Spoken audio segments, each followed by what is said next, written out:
Hay alguna Yuri que tiene su mensaje automático que no sé por qué está diciendo que su usuario en Tactic no sé qué, no sé si lo puede quitar porque eso no me ayuda a, no sé por qué me aparecieron las dos clases, por cierto.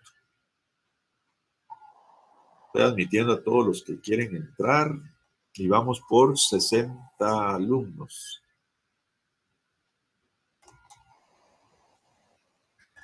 A ver cuántos entran hoy, Lick. Buenas noches. Vamos a ver cuántos.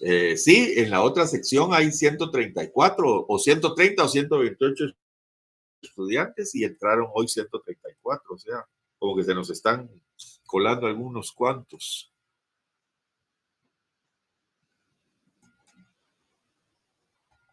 Yo te estoy admitiendo a todos. Vamos por 79, 81,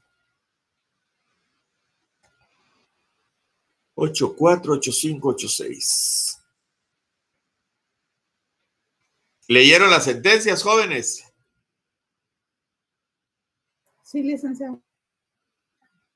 ¿Las dos? Pues son 3 sentencias realmente, ¿va? Sí.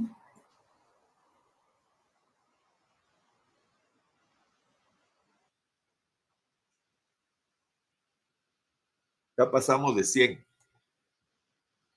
Vamos por 104 ahorita. 105. 7. No sé por qué tengo que admitirlos a todos. Tengo que preguntarle al ingeniero por qué. No debería ser necesario.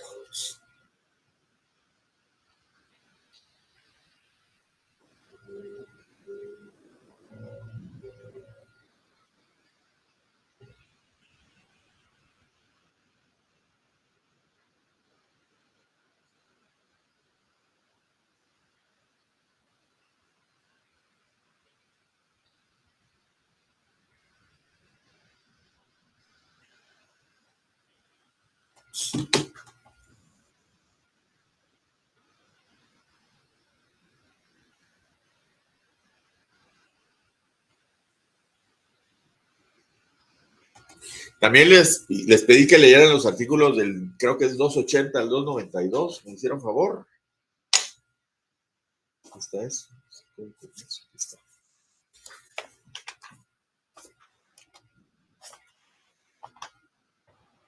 El 280, realmente, por esas cosas que pasan a veces con la legislación, no está bien ubicado esta parte, porque para mí que este es el contrato de agencia, distribución y representación.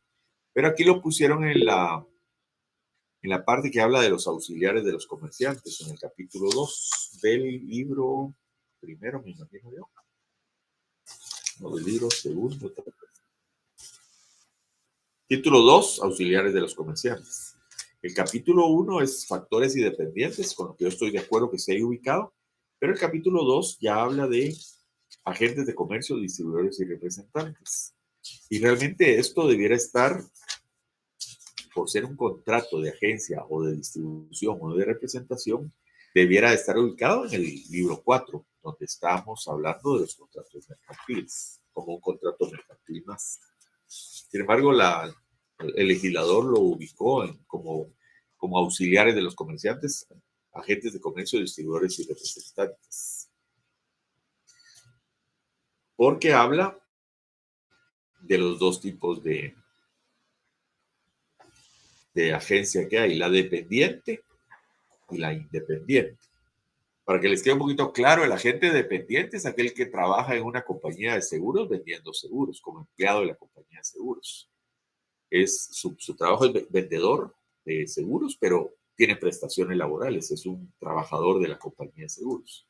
En cambio, un agente independiente es aquel que tiene su propia agencia, con su personal o sus propios medios, y se dedica a vender seguros, ya sea de un principal o de varias empresas de seguros. Los corredores de seguros o los agentes de seguros independientes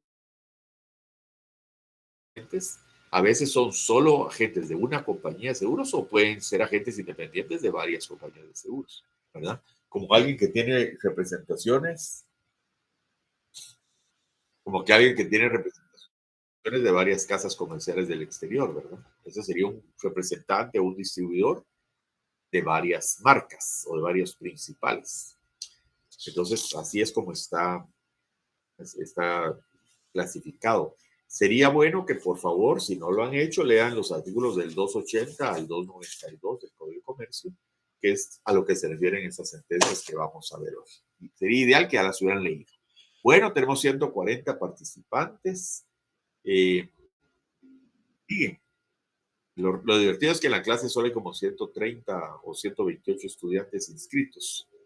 No sé si alguien más se ha alistado o qué, pero bueno.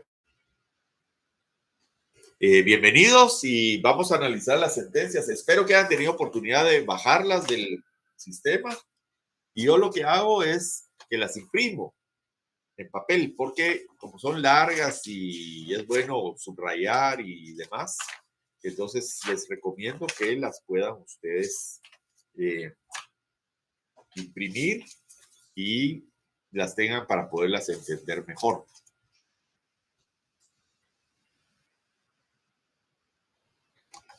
Alguien no pudo bajar las sentencias del sistema y son tres sentencias, ¿verdad? Está la del caso de Signa de Seguros, que esa no la vamos a platicar hoy, sino para la próxima clase, que esa se refiere a interpretación de los contratos mercantiles mediante pólizas. Pero también están las dos sentencias relacionadas con el caso Unichem contra Formosa Chemical Corporation.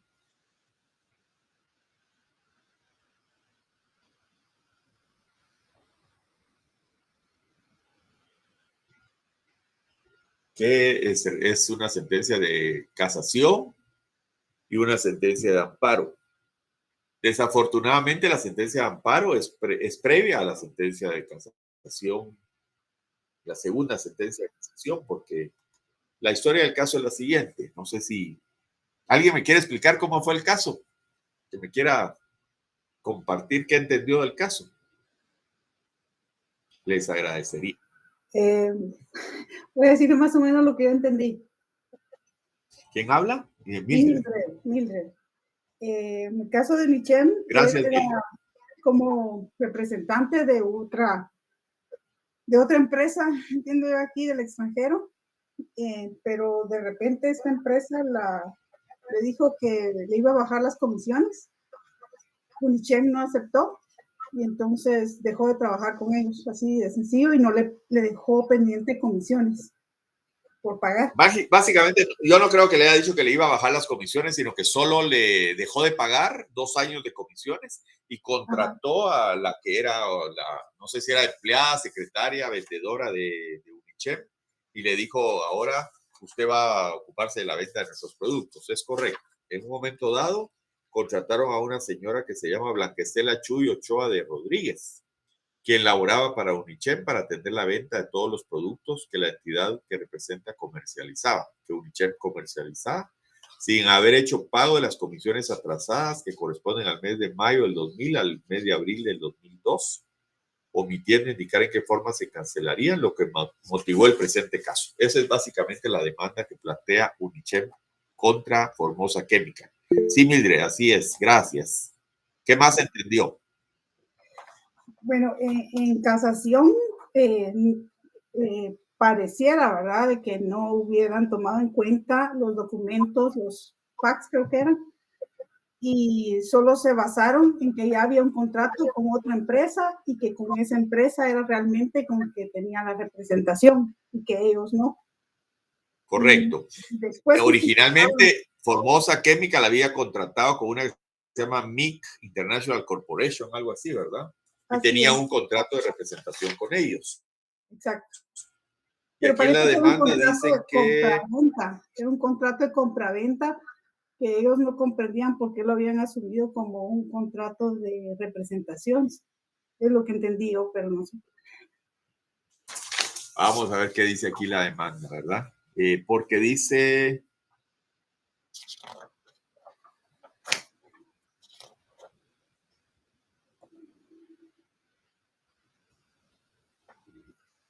Aquí lo que yo entendí es que sí habían celebrado un contrato entre esta Formosan Union Chemical Corporation, que le vamos a llamar la principal, que está en Taipei, Taiwán, República de China, y en enero del 95 comenzó la relación comercial entre Formosa con esta nueva entidad que es Unichem. Y les dicen ellos que les fue transferida de la compañía MIC Internacional, Sociedad Anónima, que dejó de operar por dificultades monetarias. Y que les iban a dar $40 por tonelada métrica o el margen entre precio ofrecido y precio de venta a los clientes. O sea que ellos se ganaban un margen de ganancia, ¿verdad? Así Y es. que lo que tenía que hacer es visitar clientes para ofrecer los productos de Formosa, cotizar y negociar precios, recoger órdenes de compra, etc. Sí, tienen razón, la entidad Formosa le propuso bajar la comisión y no lo aceptaron los de Unichem. Y esto deterioró la relación a tal punto que sin previo aviso y sin su consentimiento, la entidad demandada dio por terminada dicha relación comercial. No me acordaba yo de eso de la rebaja que les habían querido hacer de las comisiones. Le agradezco mucho. Mire, tiene toda la razón usted. ¿Y entonces qué pasó ahí?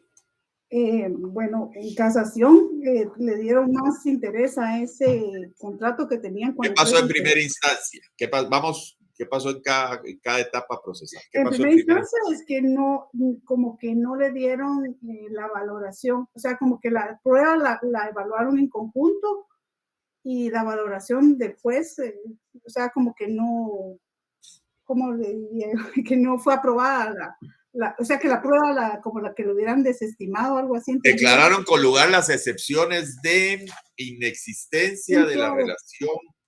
Ajá. Ahorita le digo qué excepciones son las que declaraban con lugar. Inexistencia y de personalidad, creo yo. Sí, falta legitimación. Eso, legitimación. Es que vamos a ver. Sí, declararon con lugar las excepciones de falta de derecho y falta de legitimación. Básicamente lo que dijo el juzgado es que no había relación, no se había probado la existencia del contrato de representación. Exacto. Ajá, como que no hubiera existido y que solo el único que existió fue el anterior. ¿Fue la qué?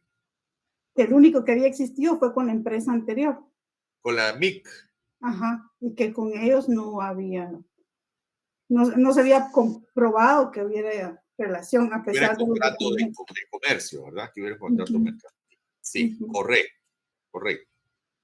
Es que la entidad Formosa, mediante un mandatario, contestó la demanda en sentido negativo e interpuso las excepciones de falta de legitimación de Unichem para demandar a Formosa, o sea que no tenía como la personalidad, la legitimación. ¿No? ¿Se acuerdan que habíamos hablado en teoría del proceso, los que estudiaron conmigo, de las excepciones previas? Y es falta de legitimación, falta de personalidad para demandar, inexistencia de relación comercial contractual mercantil entre Formosa y la otra, la Unichem, la actora, y la inexistencia del derecho que se pretende hacer valer. Y el juzgado dictó con lugar las excepciones de falta de legitimación de Unichem para demandar a Formosa e inexistencia del derecho que se pretende hacer valer, y sin lugar la excepción de inexistencia de relación comercial mercantil. Y en consecuencia, sin lugar la demanda sumaria de pago de comisiones e indemnización de daños y perjuicios, ¿verdad? Y el 14 de noviembre la sala confirmó la sentencia. Contra esa sentencia, Unichem interpuso casación, que es una sentencia que no les compartí yo, porque lo que les compartí, pero básicamente la Corte de lo que dijo la Corte en la Cámara Civil de la Corte Suprema de Justicia, dijo que efectivamente no procedía la casación porque las normas que había alegado como violadas Unichem por la Corte, por la Sala de Apelaciones, eran de naturaleza procesal y que lo habían interpuesto como un error de hecho. El tema de la casación es bien técnico, pero básicamente lo que dice la Corte Suprema de Justicia es que la inobservancia de normas procesales no se tiene que hacer valer como violación de ley o como error de hecho, sino que es otra se tiene que alegar como violación de norma procesal, ¿verdad? Y entonces, error en procedendo, no adjudicando, ¿verdad? Es un error de procedimiento y no como un error de fondo de violación de ley. Y entonces básicamente rechazó la casación alegando que las normas del 126 y 127 del Código Procesal Civil y Mercantil, efectivamente esas son normas de valoración de la prueba, porque el 126 dice que los tribunales, que las partes tienen la carga de la prueba para probar sus afirmaciones de hecho, y el 127 dice que los tribunales apreciarán las reglas de la prueba, o valorarán la prueba de conformidad con las reglas de la sana crítica. Eso es lo que dice el 126 y 127. Y que también dijo la Corte Suprema de Justicia, la Cámara Civil, que las normas del 669 y 671 del Código de Comercio eran de naturaleza procesal, porque una eran principios que debían de ser aplicados y las antiformalismo de las normas de los contratos mercantiles. Entonces, contra esa sentencia de casación, que fue la primera sentencia, ahorita les digo la fecha, porque está en la sentencia de amparo. Esta fue una sentencia del 15 de noviembre del 2006. Esas no se las compartí. Una sentencia del 15 de noviembre del 2006. Fíjese, licenciado, que Contra esa sentencia. ¿No se escucha? Que en los primeros documentos que nos dio sí nos mandó eso de lo de casación y en el segundo. Pero no sé si estoy... Los primeros bueno, la primera sentencia. Sí. Sí les mandé la del 15 de ¿cómo es? 15 de noviembre, creo que les dije, ¿no? 15 de noviembre de 2006, ¿verdad? Ah, qué bueno, si ya la tienen, mejor. Entonces, lo que pasó ahí fue que la Corte Suprema, Cámara Civil, en la primera sentencia de casación, les dice, no, estos lo hicieron mal, no cumplieron con las normas de la casación y tenían que haber alegado normas sustantivas. Y todas las normas que ustedes me están presentando para alegar error de hecho en la apreciación de las pruebas, son normas procesales. Un error de hecho en la apreciación de la prueba es que tengo una escritura pública que dice tal cosa y la corte o la sala le da un valor diferente a lo que dice la escritura. Ese es un error de hecho en la apreciación de las pruebas. Y es lo que alegan aquí los casacionistas. Le dicen, UNICHEM le dice a la Corte Suprema de Justicia, mire, aquí está un montón de documentos, como dice Mildred, hay unos faxes, unas cartas, unos pedidos, correos electrónicos, todos los cuales se refieren a determinar que sí había una relación de representación, contrato de representación entre UNICHEM y Formosa. Si bien es cierto, no hay contrato, porque ese contrato lo había celebrado MIC y como que UNICHEM se quedó después de MIC, porque MIC tuvo problemas monetarios, dicen ellos, como que no pudo pagar, y entonces le asumió la representación UNICHEM, pero fue una situación de hecho, que se puede probar, dice UNICHEM, con los correos, los faxes. Hay una carta ahí en donde Formosa, que es el principal demandado, le dice a Fábrica La Industria La Popular. Industria La Popular es distribuidora de productos de limpieza, etcétera. Le dice, mire, ellos son nuestros representantes. Y hay otra carta en donde Formosa otra vez le dice a Fábrica de Jabón La Luz que sus representantes en Guatemala son UNICHEM. Entonces, ya con esos dos documentos, por lo menos, hay pedidos, hay cuentas corrientes, hay un correo en donde el representante de la principal le dice a UNICHEM, trabajen más y denme más explicaciones. Entonces dicen, ¿cómo es posible que me estaba exigiendo que yo trabajara más y no había una relación mercantil? ¿Verdad? O sea, ellos nos están pidiendo que nosotros cumplamos con nuestra parte del contrato mercantil que teníamos celebrado. si bien es cierto, no hay un contrato firmado,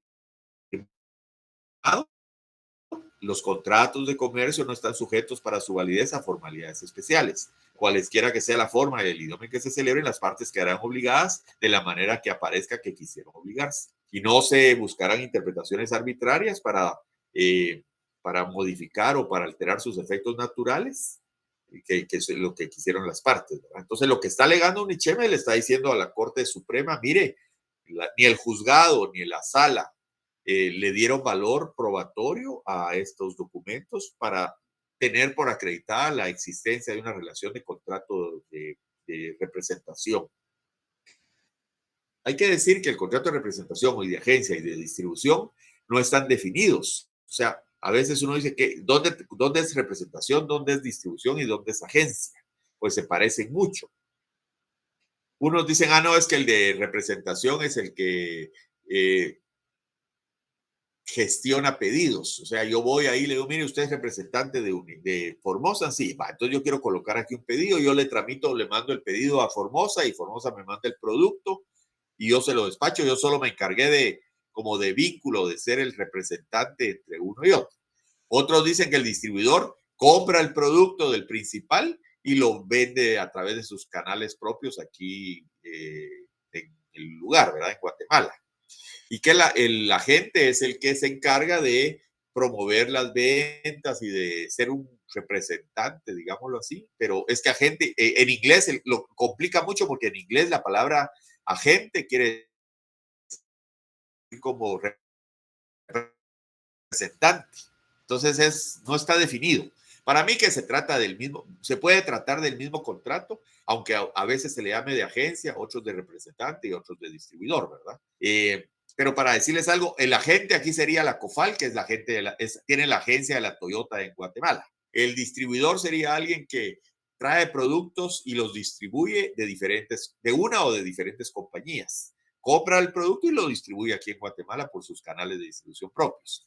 Y el representante es ese que tramita pedidos, ¿verdad? Yo quiero un producto de Formosa, y entonces voy con el representante en Guatemala, le pongo el pedido, lo transmite al principal, el principal le manda el producto al cliente y el representante se gana una comisión por haber intervenido en poner en contacto al cliente con el principal. Pero no está definido ni en el código y tal vez en la doctrina estará un poco más desarrollado dónde comienza y dónde termina el contrato de agencia, distribución y representación.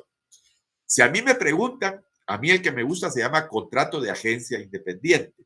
Si a mí me consulta un cliente y le digo, mire, ¿qué hago? Quiero poner un representante en Guatemala. Bueno, celebre un contrato de agencia independiente con una persona en Guatemala. ¿Por qué agencia? Porque está definido en el artículo 280 que hay dos clases de agentes. Un agente, como les decía al principio de la clase, que es el empleado de la compañía de seguros o de la compañía de la funeraria o de la empresa comercial, en donde ese es un agente vendedor que tiene prestaciones. Y el agente independiente es aquel que tiene su propia agencia, tiene su propio vehículo o su propia oficina o aunque sea su propio teléfono celular y él por cuenta propia se encarga de realizar esta actividad comercial, no como un auxiliar del comerciante, sino como un empresario propio. Y entonces ahí es donde, por eso les digo yo que no está bien ubicada la figura en el 282 dentro de los auxiliares de los comerciantes, sino que es un contrato que debería estar en el título 4 del Código de Comercio. Pero yo me dedico a vender seguros o a vender contratos funerarios, pero a lo mejor yo le vendo a las flores y le vendo a los parques y le vendo a los cipreses. O solo vendo de uno porque yo soy exclusivo para una empresa. Pero soy mi propia empresa, soy un agente independiente que no tengo derecho a prestaciones. Otra cosa que tiene que tenerse claro es que ese contrato debe tener un plazo, porque una de las razones por las cuales se puede dar por terminado el contrato sin responsabilidad por las partes es el vencimiento del plazo. A mí me dan 5 años de contrato, pues yo tengo 5 años para desarrollar mi actividad. A los 5 años puedo negociar que me lo renueven o no, pero si no me lo renovan, Entonces quiere decir que hasta ahí llegaron las obligaciones de las partes y al terminarse el contrato no tengo derecho a indemnización ni nada por el estilo. Si no hay plazo, como era el caso de Unichem, porque como no había contrato, nunca pusieron un plazo de la representación, entonces ahí es donde se da la figura del 292, en donde dice que tengo derecho a que si me dan por terminado por decisión del principal unilateralmente y en forma injustificada, porque digamos el contrato puede decir que yo tengo unas metas que cumplir y que si no las cumplo, pues estoy incumpliendo el contrato. Me dice, usted tiene una meta de venta de tantos miles de dólares al año o de tantas unidades, o tiene que mandar un reporte cada mes, o tiene que hacer publicidad por tanta cantidad. Me ponen ciertas condiciones. Si yo incumplo con esas condiciones, pues estoy dando lugar a que me den terminado el contrato de forma justificada, sin responsabilidad para el principal. De la misma manera que en el Código de Trabajo, voy a usar este ejemplo, el contrato puede ser a plazo fijo. Si la empresa no tiene actividades indefinidas, sino que es una empresa que trabaja para hacer una carretera o para hacer un proyecto específico, puede contratar a su personal para un plazo fijo. Y al terminarse el plazo fijo, no hay que pagar indemnización. El mismo caso opera para el contrato de agencia, distribución o representación por plazo determinado. Si el contrato es por 10 años, por 5 años, por un año, al vencer el plazo, las partes quedan desligadas de cualquier obligación, salvo rendir cuentas y pagar lo que una parte le deba a la otra, obviamente, ¿verdad? Y guardar secretos profesionales, que normalmente eso se pone en los contratos para garantizar que no se vaya a divulgar una fórmula, una lista de clientes, una estrategia comercial, etc. Eso es normal. Ahora, si durante el plazo indeterminado o durante el plazo que todavía está corriendo, una de las partes decide poner término a la relación, ahí está en el 292 los casos en que se puede y las consecuencias que tiene cada situación. Si ustedes leen el 292 del Código de Comercio, que espero que ya lo hayan leído, perdón, el 290. Terminación del contrato de agencia, distribución o representación. Los contratos de agencia independiente, distribución o representación mercantil solo pueden terminar o rescindirse. Se fijan que no incluyen el contrato de agente dependiente, porque el agente dependiente es un empleado y está sujeto a las normas del Código de Trabajo. Una forma de terminarlo es por mutuo consentimiento. Las dos partes se ponen de acuerdo en que termine el contrato por escrito. 2, por vencimiento del plazo, si lo hubiera. Si el plazo tiene 5 años, 10 años y se venció, ahí termina. Aquí en Guatemala hubo un caso de un contrato de agencia que terminó, lo prorrogaron por 6 meses y a los 6 meses la agencia, la gente en Guatemala no estuvo de acuerdo y demandó a, no es el único caso, pero este caso fue bastante sonado, demandó a la empresa automotriz, que era la principal, y aparte de demandar, el día de la inauguración de la otra agencia a la que le había transferido la representación, que ya estaba vencida, sufrió un atentado la sala de ventas, allá en Carretera El Salvador. Y fue famoso por eso el caso, ¿verdad? Pero la verdad es que si ya se había vencido el plazo del contrato de agencia, ya no hay responsabilidades para las partes, salvo, como les digo, darse cuenta, ahí van a ver las consecuencias que tiene, pero no pedir una indemnización, porque desde el principio se sabía cuál era el plazo. Por decisión de la gente, el agente, distribuidor o representante, ya ven que aquí ya no habla de los otros, solo dice la gente. Por eso es que a mí me gusta este contrato, llamarlo contrato de agencia independiente, porque la ley solo se refiere realmente a la gente. En inglés, agent es un representante, o es como un mandatario, ¿verdad? Un representante legal es un agent. Y el distribuidor, pues es otra cosa, pero aquí no lo mencionan. Siempre que el agente puede dar aviso al principal con 3 meses de anticipación, y en este caso es como cuando un empleado renuncia. Similar, ¿verdad? Yo ya no voy a poder trabajar en la representación o la agencia o la distribución y le doy un aviso con 3 meses. Por supuesto, le tengo que rendir cuentas al principal de qué es lo que vendí, qué comisiones cobré o qué. Y si lo requiere el principal, reintegrar la mercadería objeto de la relación contractual que obrar en su poder a precio sí. Bueno, entonces me devuelve la mercadería. Usted tiene 100 calzonetas mías que no ha vendido, véndamelas y se las voy a pagar a precio, costo, seguro y flete. Cost, Insurance and Freight. Por eso se llama precio CIF. Te las voy a pagar. No me las tiene que regalar, pero me las devuelve porque yo no quiero que usted se quede con mercadería mía. Usted deja de ser mi agente, me avisa con 3 meses de anticipación, le compro la mercadería que usted tiene en su poder, que esté en buen estado. Y esto no genera para ninguna de las partes obligación de indemnizar daños y perjuicios. Si el agente es el que renuncia, el distribuidor o el representante, aunque no los menciona, pero por analogía se entiende que aplica a los 3 tipos de contrato. La decisión del principal, ahí sí, en el punto 4 del artículo 290, dice que si el principal es el que decide dar por terminado unilateralmente el contrato de agencia, distribución o representación, tiene que indemnizar al agente, y no habla del distribuidor ni el representante otra vez, por los daños y perjuicios causados como consecuencia de la terminación del contrato o relación comercial, si no existiera justa causa para dar terminado dicho contrato o relación. En otras palabras, ¿qué nos está diciendo aquí? Que es similar a un contrato de trabajo. Yo despido al trabajador que no es a plazo fijo, sin justa causa le tengo que indemnizar. Ahí vamos a ver qué cubre la indemnización, ¿verdad? Y por justa causa, que es el inciso quinto, en donde dice que si una parte ha incumplido el contrato, la otra parte puede darlo por terminado con justa causa.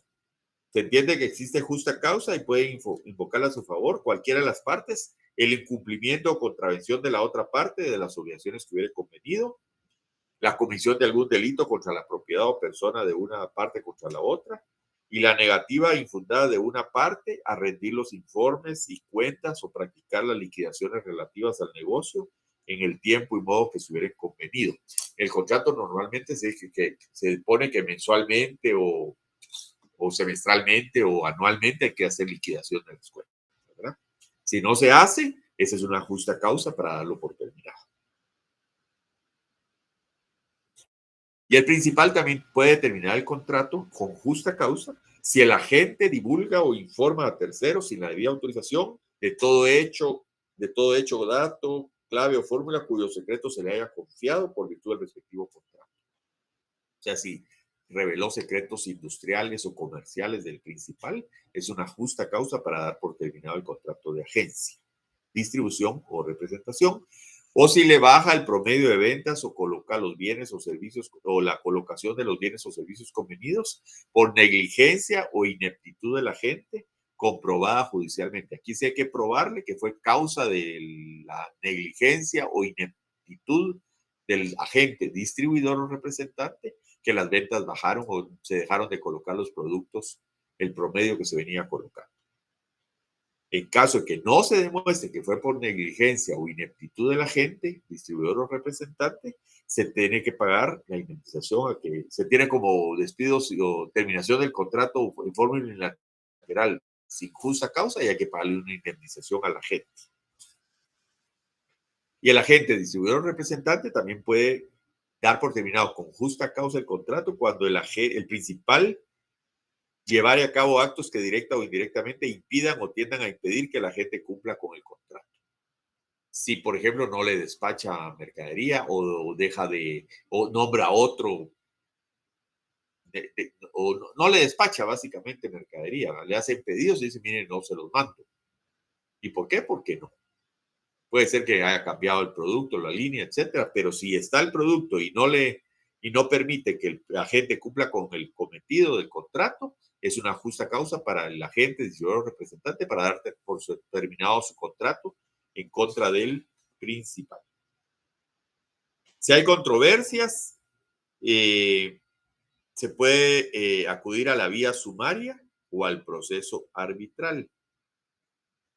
Pero aquí ocurre lo contrario en el 1039. En el 1039, cuando ustedes lo lean del Código de Comercio, dice que salvo pacto en contrario, toda disputa que dé lugar a la aplicación de este código dará lugar a un juicio sumario mercantil. Ustedes lo pueden leer en el 1039.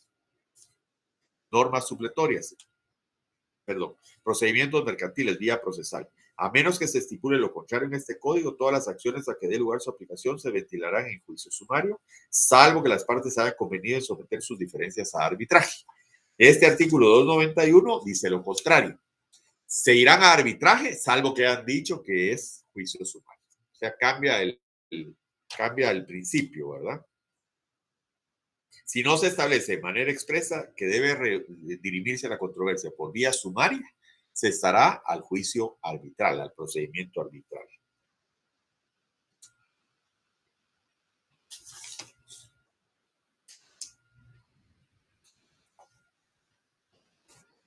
Y aquí está, que en el inciso B del artículo 291, dice qué es lo que tiene que pagarle el principal a la gente por terminar unilateralmente el contrato, que era básicamente el motivo de esta demanda. El pago de comisiones atrasadas de 2 años más o menos, y el pago de indemnización de daños y perjuicios por haber cortado la relación comercial sin justa causa. La existencia de la relación comercial de contrato de agencia, distribución o representación sin justa causa. Entonces le tienen que pagar los daños y perjuicios. Si en caso de declararse su existencia, la cuantía de los mismos en los siguientes rubros. ¿Qué rubro le tiene que pagar el principal en concepto de daños y perjuicios a la gente por terminación injustificada de un contrato de plazo que está todavía vigente? No cuando se termina el plazo, ahí no hay obligación.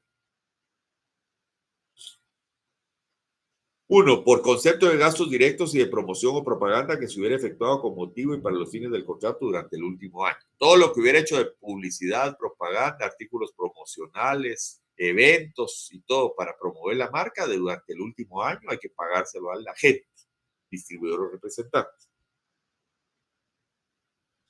Las inversiones que con ocasión o motivo del contrato se hayan efectuado siempre que éstas no fueran recuperables o aprovechables para otros fines. Modifiqué la bodega para que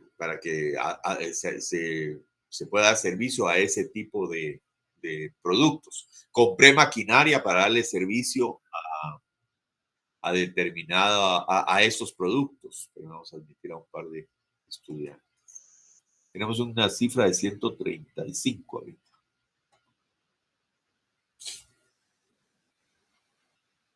Siempre que estas inversiones no puedan ser recuperables o aprovechables para otros fines. Si hice una bodega se puede alquilar para muchas cosas. Pero si compré, o esa bodega tiene un foso para darle servicio mecánico a determinado tipo de vehículo.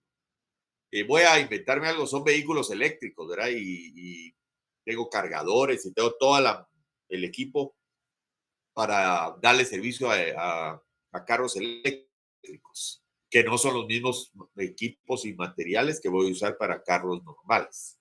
Pues como me quitan la representación, me tienen que reponer las inversiones que con ocasión del motivo del contrato haya efectuado el agente, distribuidor, representante para darle servicio para dar los servicios a que se comprometió conforme el contrato. El pago de las mercaderías que estén en buen estado y que no pudieran venderse por causa de la terminación o rescisión del contrato. Miren, bodega, tengo 1 millón de quetzales de mercadería. Me la tiene que pagar a precio CIF, costo, seguro y flete. Y toda aquella mercadería cuya descomposición fuera imputable al principal. ¿Usted me la mandó descompuesta o por la época en que me la mandó? O porque sí, era producto navideño. Me mandaron arbolitos de Navidad en enero. ¿Quién quiere un arbolito de Navidad en enero?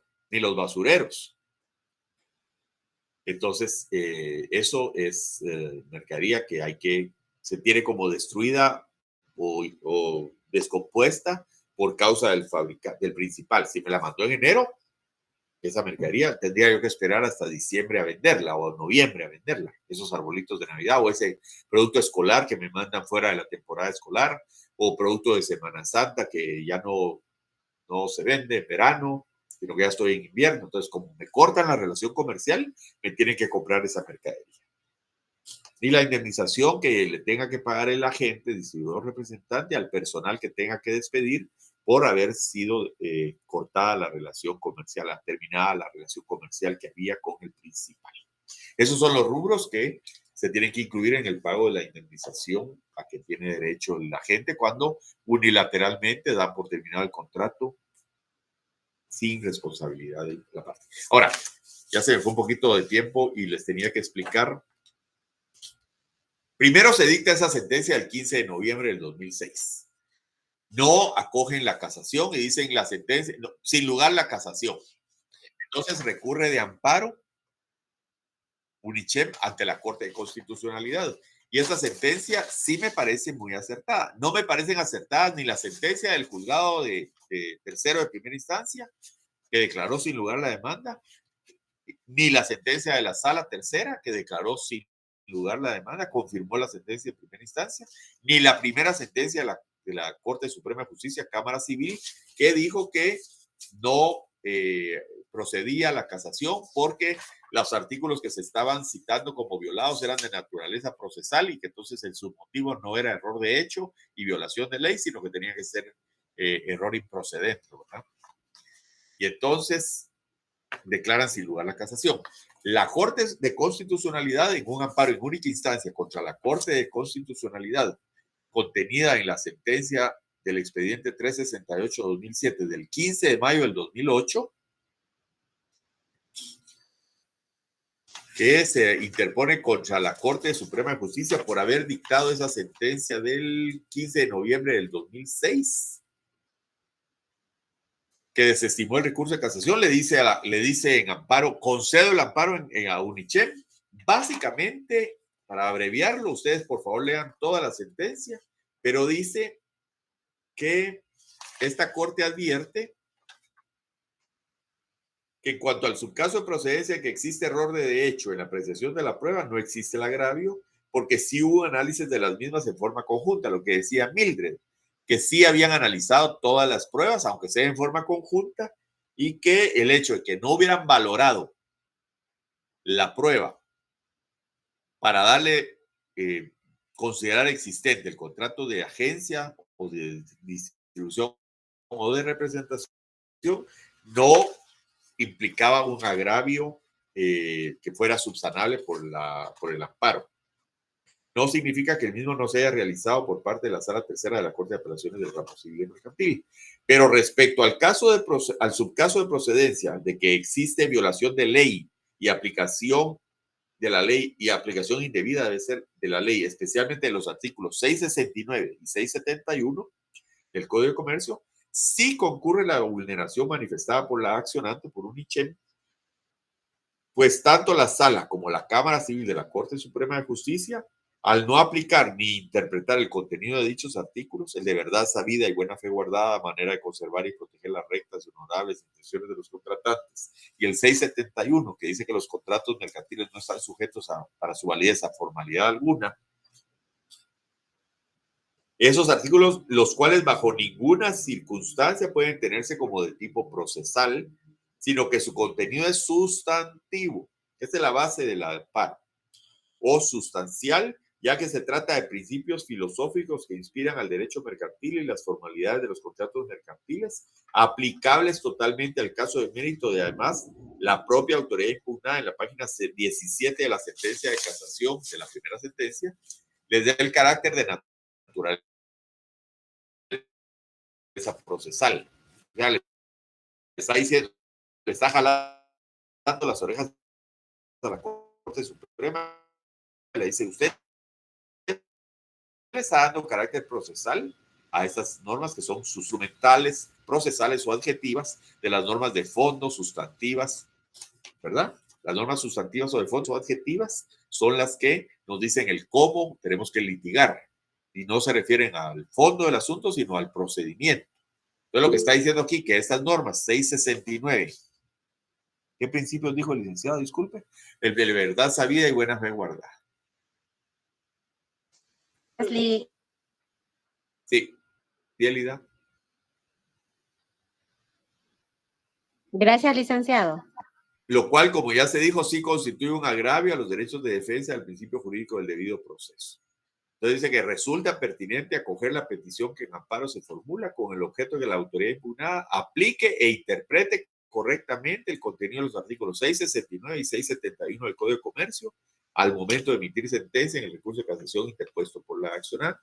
Le otorga amparo y le da 5 días a la Corte Suprema de Justicia, Cámara Civil, para que resuelve en forma congruente, para que dicte resolución de casación que sea congruente con lo aquí considerado.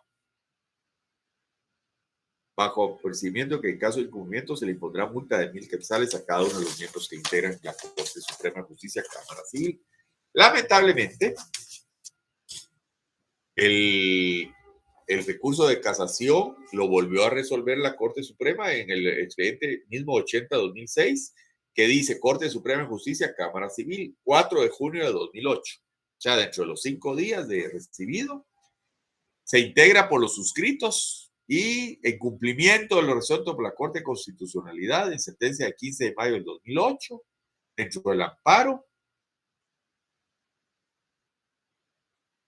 se tiene a la vista para dictar sentencia el recurso de casación interpuesto por UNICHEM contra la sentencia de la Sala Tercera de la Corte de Apelaciones, dentro del juicio sumario de pago de comisiones no percibidas e indemnización por daños y perjuicios, más intereses, tramitado en el juzgado tercero de primera instancia, promovido por la recurrente, contra Formosa Union Chemical Corporation. Y aquí se vuelven a hacer análisis ellos de la sentencia y de los casos de procedencia, y básicamente concluyen que no hay violación de ninguna ley, porque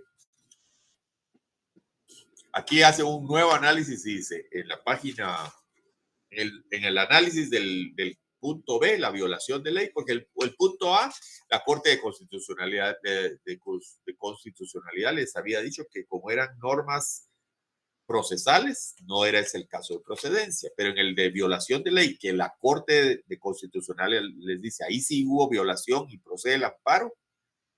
Entonces, dice el violación de ley en cuanto al 126 del Código Procesal Civil y Mercantil, ahí dicen que no que son normas procesales y que entonces no era la vía, la del subcaso de violación de ley, sino que era otra vía de error en procedente, ¿verdad? Ahora, en virtud de lo resuelto por la Corte de Constitucionalidad, porque la Corte le dijo, lo que sí hay es violación del 669 y 671 del Código de Comercio. Entonces lo vuelven a analizar. Se evidencia que no acomodó su recurso a la técnica inherente al mismo por las siguientes razones. Con relación al análisis de la violación, la recurrente, UNICHEM, no expresa ningún argumento o razonamiento fundamentado en la sustancia o supuesto de las referidas normas, limitándose a transcribir párrafos de las normas infringidas y no indicando, como era su obligación, la incidencia de la violación que denuncia la sentencia que se analiza.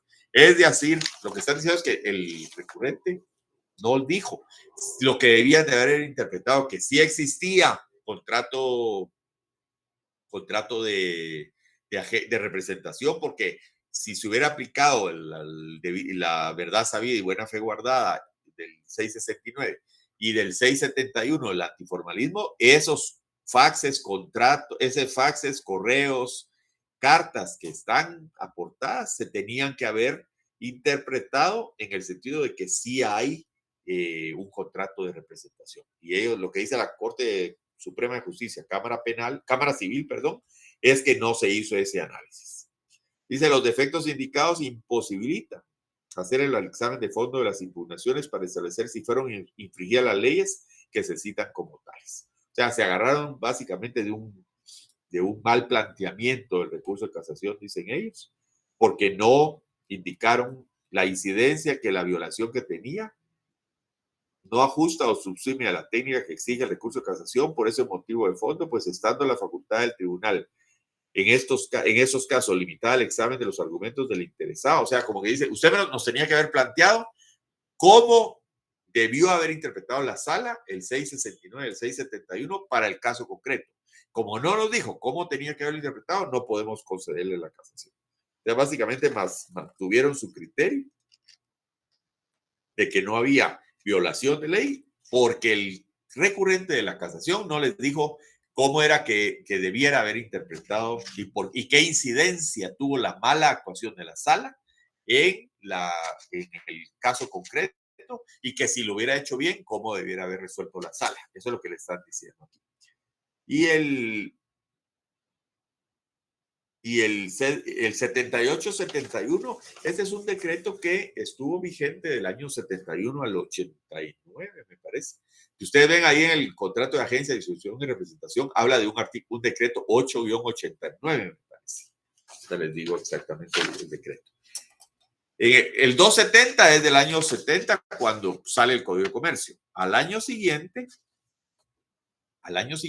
para proteger a los agentes, distribuidores y representantes, se promueve el decreto ese 78-71 que traía esta indemnización cuando se cambiara al agente, cuando un principal cambiara al agente, al representante o al distribuidor sin justa causa. Porque había mucha gente que tenía contratos indefinidos o que eran representantes sin contrato, como el caso de Unichem, y entonces este 78-71 era un decreto que buscaba proteger a los agentes, distribuidores y representantes locales de que cuando los quitaran los principales, les pagaran indemnización. Lamentablemente, muchas veces las leyes tienen el efecto contrario. ¿Qué pasó? Los principales se dieron cuenta que en Guatemala venía esa ley, iba a entrar en vigencia la ley del contrato de agencia de distribución y representación, decreto 78-71 del Congreso, y los cambiaron antes de que entrara en vigencia la ley para no pagarles indemnización. Muchas veces las leyes tienen el efecto contrario. Si yo le pongo un precio tope a la leche, ¿qué va a pasar? Vamos a tener más porcentaje de agua en la leche, probablemente. O me van a decir, no hay leche. Para conseguir leche, usted tiene que ir a tal lugar a hacer cola porque se escaseó la leche. Y entonces yo tengo que ir, si quiero leche, tengo que ir a comprarla a un lugar o a una persona intermediaria que me dice, mire, yo por hacerle la cola le cobro 5 quetzales. O yo le consigo leche, pero tiene que comprarme la leche y la mantequilla juntas, en paquete. O sea, muchas veces las leyes tienen el efecto contrario. Si le pongo precio a los alquileres, ¿qué va a pasar? Los inversionistas de casas y de alquileres dejan de invertir en nuevos inmuebles. Los que ya están alquilados a lo mejor se quedan con la renta congelada, pero voy a dejar de generar inversión en alquileres y en casas de alquiler, en apartamentos y casas de alquiler. ¿Qué va a pasar con la oferta de los inmuebles? Cae. O dejo de darles mantenimiento, porque si la renta está congelada, pues yo lo que quiero es que el inquilino se vaya y que se le caiga el techo encima. Pero no le voy a estar reparando y manteniendo al inquilino agradecido y contento y bien atendido y no le puedo subir la renta, ¿verdad? Entonces eso es el efecto que tiene cuando el Estado comienza a intervenir en las leyes de oferta y demanda. Lo mejor es dejar que la mano invisible del mercado regule esas situaciones. El precio de la leche, el precio de los alquileres, inclusive yo achaco mucho venta callejera y mucho subempleo en Guatemala a las disposiciones sobre salario mínimo y prestaciones, porque lo que pasa es que se desmotiva a las personas a contratar y cuando se ponen este tipo de circunstancias. Entonces, eso es lo que ha causado la venta callejera y el desempleo y la informalidad. Porque si se permitiera, por ejemplo, hay una ley que no se ha podido aplicar en Guatemala debido a decisiones de la Corte de Constitucionalidad, la ley de trabajo temporal. Usted puede trabajar 1 hora y le pagan la hora. ¿Por qué en Estados Unidos hay tanto trabajo y la gente se quiere ir allá? Porque el trabajo es por hora. Allá no le dicen usted tiene que ganar tanto al mes, sino tanto por hora. Trabaja 1 hora, le pagan 1 hora sin prestaciones, sin lactancia, sin periodo de pre y postnatal. Usted trabaja 1 hora, le pagan $10. Y trabaja 2 horas, le pagan $20. Entonces, cualquier otra situación incentiva la informalidad o los arreglos que se hacen. Bueno, mejor le vendo la mercadería y usted la vende en la calle, porque si no van a venir a ver aquí si le estoy pagando bono 14, vacaciones, aguinaldos. Mejor le doy la mercadería, usted me la paga todos los días y la vende en la calle. Eso es lo que pasa con las normas, digamos, de este tipo. Entonces, al final, la Corte de Suprema Justicia lamentablemente no acoge el recurso de casación, alegando que no fue bien planteado el recurso. Primero habían dicho que eran normas sustantivas, que eran normas procesales y no sustantivas. la Corte de Constitucionalidad le corrige la plana a la Corte Suprema, a la Cámara Civil de la Corte Suprema, le dice, no, esas normas son sustantivas. Dicte la sentencia correctamente. Entonces se van por el lado de que no estuvo bien planteado, porque no hizo el análisis que tenía que haber dicho, mire, si se hubiera aplicado de esta forma, hubiera resultado en una aplicación diferente de las normas. Entonces, si tienen alguna duda, que ya son 8 y 5. Tampoco quiero avisar de sus... Al final perdió Unichem, entonces. ¿Sí, Mildred? Al final perdió Unichem, entonces, licenciado. Sí, fíjese que al final no logró Unichem que prosperara la demanda, y a mí esa situación, digamos, yo no comparto ni la sentencia del juzgado, ni de la Sala Tercera, ni de la Corte Suprema. Me gusta la sentencia y creo que fue la atinada la sentencia de la Corte de Constitución. Sí, Richard. Perdón. Y eso pasó porque desde el inicio estuvo mal la demanda.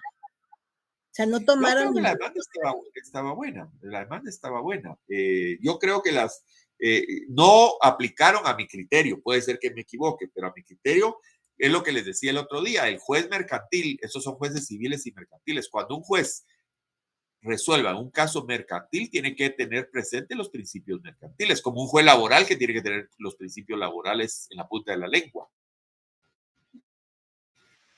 Y el juez penal tiene que tener los principios de legalidad, de tipicidad, de no retroactividad, salvo que favorezca el reo, en la punta de la lengua, indubio pro reo. Aquí debería ser indubio pro existencia del contrato, porque dice que no están sujetos para su validez a formalidades especiales. Yo creo que lo que hubo aquí desde el principio en el juzgado tercero, en la Sala Tercera y en la Corte Suprema de Justicia, no aplicaron los principios de antiformalismo y verdad sabida y buena fe guardada que deben privar en las relaciones mercantiles. Yo creo que a nadie le queda duda, después de leer que una carta dice, esta empresa es nuestro representante en Guatemala, dicho por Unichem, que después digan que no hay un contrato de representación. Exacto. Y habiendo falla, habiendo tanta papeleo entre que pedidos, etcétera. Lo que dice más o menos el 672, creo que es, le digo que artículo dice que aquellos contratos que se prueban por otro tipo, no sé, 670. Lo leímos en la clase pasada, solo que creo 73. Ya les digo cuál es el artículo. Porque dice que los contratos que se prueban contra pólizas, el 673, en los contratos cuyo medio de prueba consiste en una póliza, factura, orden, pedido o cualquier otro documento similar. Porque lo que estaban haciendo querer es como que era un contrato de compraventa, ¿no? Como que ellos le vendían la mercadería y ellos para revenderla, más o menos como un distribuidor. O sea, yo importo el químico y lo vendo al precio que yo pueda.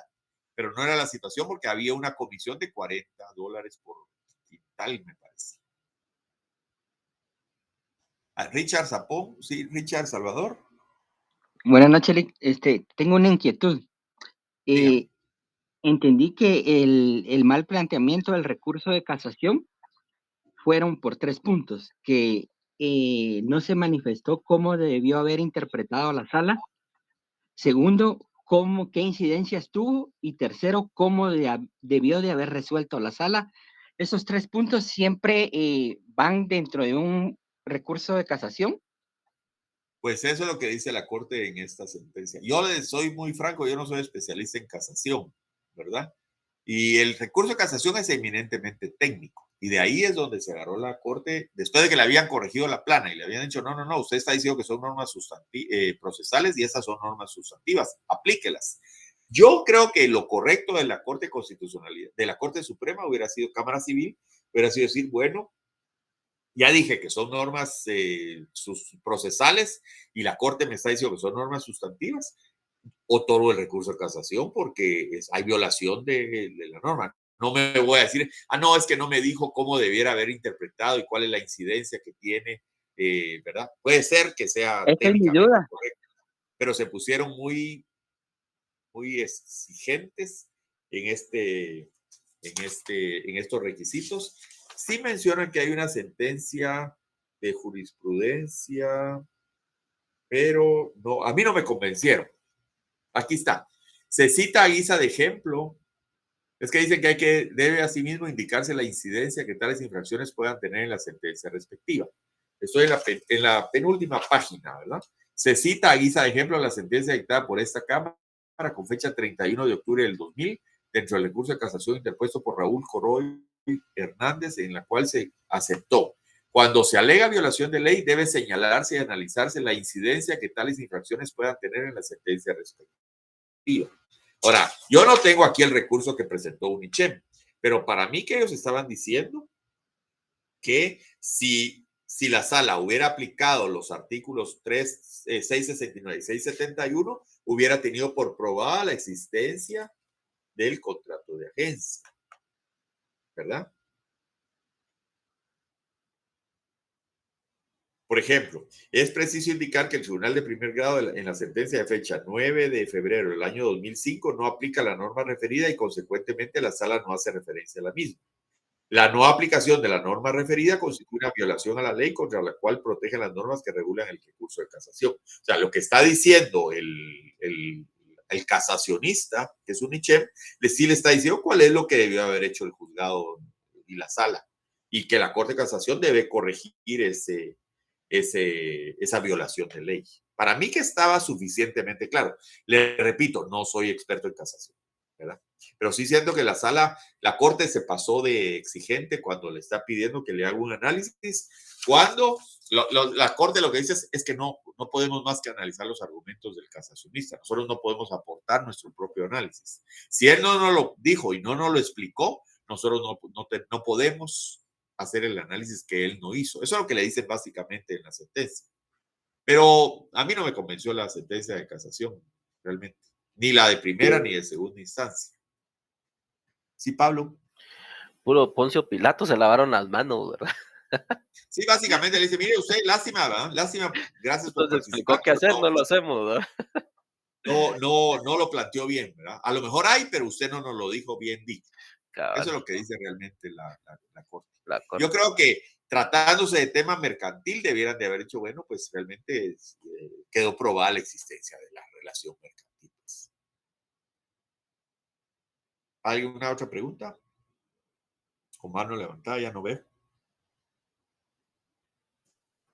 Solo Bueno, una consulta, licenciado, disculpe, ¿de qué artículo a qué artículo dijo que teníamos que leer? Mire, tiene que leer del 280 al 292, que tienen todo lo del contrato de agencia, representación, distribución y representación.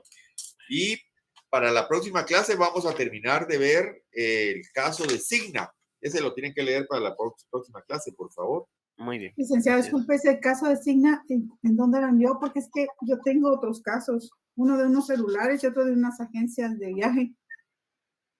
Es un seguro de Signa de seguros. El de celulares, ahorita no me acuerdo cuál es, seguramente.